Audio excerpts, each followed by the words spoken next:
Questions About Angels is a free verse poem, and what that means is there is a lack of metric pattern in the verses and there are no rhymes. What Collins does to keep the poem flowing and together is he uses commas, and these separate the clauses into different thoughts, and what that does is keep a rhythm going along in the poem. It consists of 1 quintet, 6 quatrains, and 2 tercets. There isn't really any consistency in the poem, but we can identify a dramatic situation. The speaker is thinking about questions that no one bothers to ask because they are too preoccupied with listening to the pointless debate that occupied the subject for centuries, and that was how many angels can dance on the head of a pin. So the climax of the speaker's thoughts are assembled into one single quintet. It is designed to make us think in millions, billions, to make us run out of numbers and collapse into infinity. But perhaps the answer is simply one. One female angel dancing in her stocking feet, a small jazz combo working in the background. So the poetic device that Collins really does harness in his poetry, and especially in this poem, is imagery. And an example of that is, do they fly through God's body and come out singing? Do they swing like children from the hinges of the spirit world, saying their names backwards and forwards? Do they sit alone in little gardens changing colors? So there's really an absence of ambiguity in the poem's intentions. The persona of Collins is just very lighthearted, and he's trying to find humor in the world, and he's being ironic about it. Another example of that would be, she sways like a branch in the wind, her beautiful eyes closed, and the tall thin bassist leans over to glance at his watch because she has been dancing forever and it is now very late even for musicians. So this is a really funny picture that you get in your head because you imagine sort of like a really impatient jazz combo in the background, and they're checking their watches, clicking their tongues, and then there's this angel who's just determined to dance forever on this head of a pin. Of this poem, the inquiry of how many angels can dance on the head of a pin is an ironic phrase used now to point out fixations on superfluous debate. And the reason this is a symbol now is because in the medieval era, from sources that we have now, there was a really great fixation on this question, which seems kind of ridiculous now.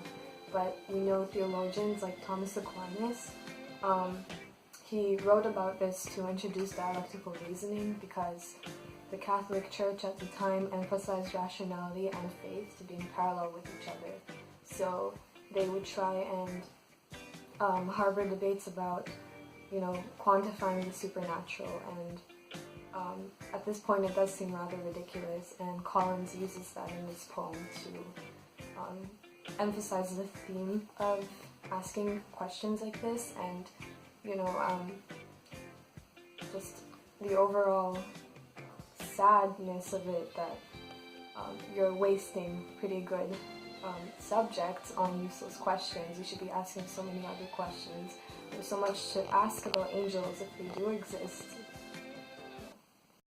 So a significant theme that I want to focus on that Collins brings up is the loss of curiosity as time tests us, and the absolute need to question everything, sort of not really becoming a necessity anymore. And I can relate with that a lot, which is why I chose this poem. Between all the questions that Collins poses, they all tend to hold a certain childlike wonder, curiosity about the unknown, and that's something that experience gradually turns into fear or indifference. At an early age, there were a lot of differences between myself and other people that I noticed, and the most predominant one was religion, which I really didn't understand at the time. I lived in New Brunswick until I was about 7 or so, and in Fredericton the community is almost completely evangelical Christian, so my family and I were basically the only Jews on the block. Of course, that inspired many questions on my part that I never voiced. In retrospect, this was one consistent aspect of my life so far, where I'd have tons of questions about everything and just never really ask them.